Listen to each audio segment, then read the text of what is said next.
लोग कहते हैं कि मैं भगवान का जितना भजन कीर्तन वंदन करता हूँ प्रभु हमें उतना ही दुख देते हैं, उतने ही मैं दुखी रहता हूँ। आजकल के दिनचर्या अनुसार लोग कहते हैं कि मैं जितना भगवान का भजन कीर्तन वंदन करता हूँ, पूजन पाठन करता हूँ, उतना दुखित रहता हूँ, उतना हमें कठिनाइयों का सामना करना पड़ता है।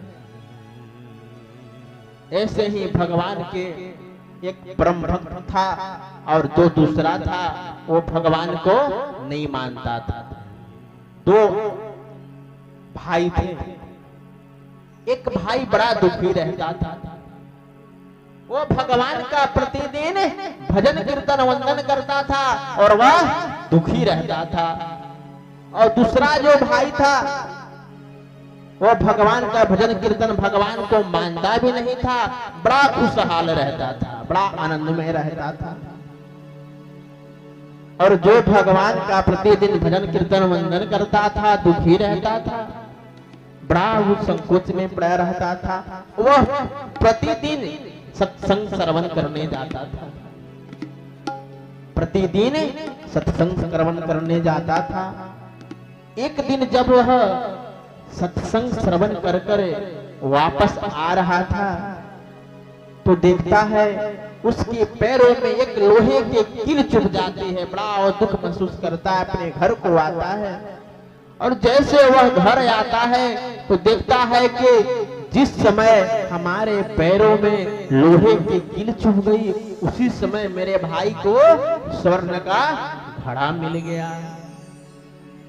जब उसके पैरों में लोहे की कील चुभी तो उतना दुख नहीं हुआ, और जैसे सुना कि मेरा भाई जो भगवान का भजन कीर्तन वंदन भी नहीं करता उसी समय उसके स्वर्ण का घड़ा मिल गया, बड़ा दुखित महसूस करता है।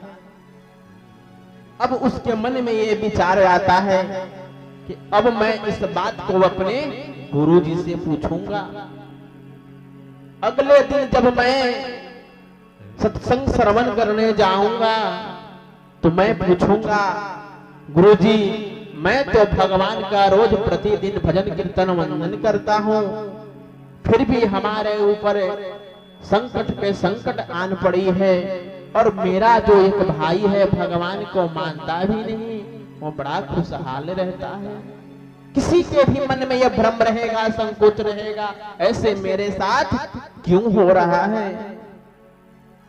सुबह होती है, वह अपने नित्य क्रिया से निवृत्त होकर अपने गुरुजी के पास वो जाता है।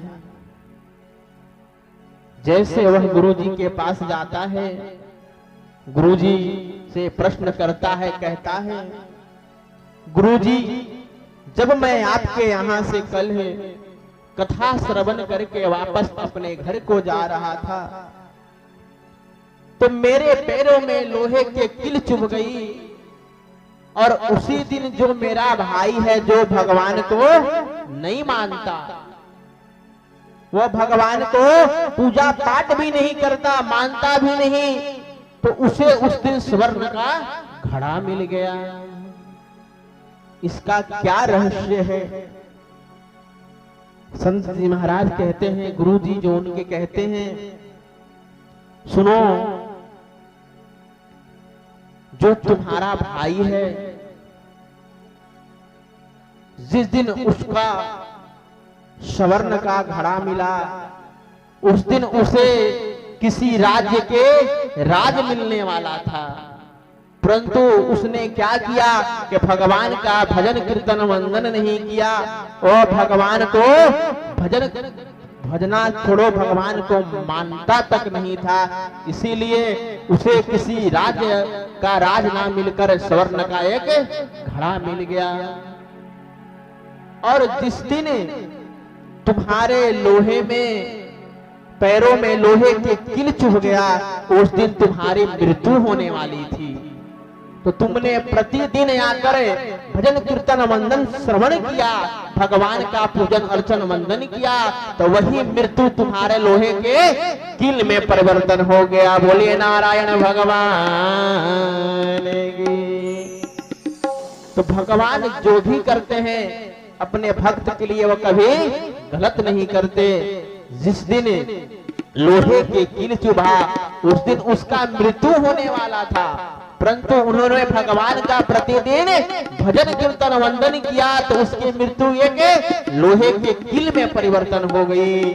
और भगवान किसी को भी अगर अधिक कष्ट देते हैं, दुख देते हैं, संकट देते हैं, हो सके उससे भी बड़ा संकट आने वाला हो, छोटे से में वह परिवर्तन कर देते हैं। बोलिए नारायण भगवान की। इसीलिए हमें कभी भगवान को नहीं कोसना चाहिए, कभी भी हमें उनको नहीं बोलना चाहिए कि हमारे साथ प्रभु गलत कर रहे हैं। भगवान किसी के साथ कोई गलत नहीं कहते हैं।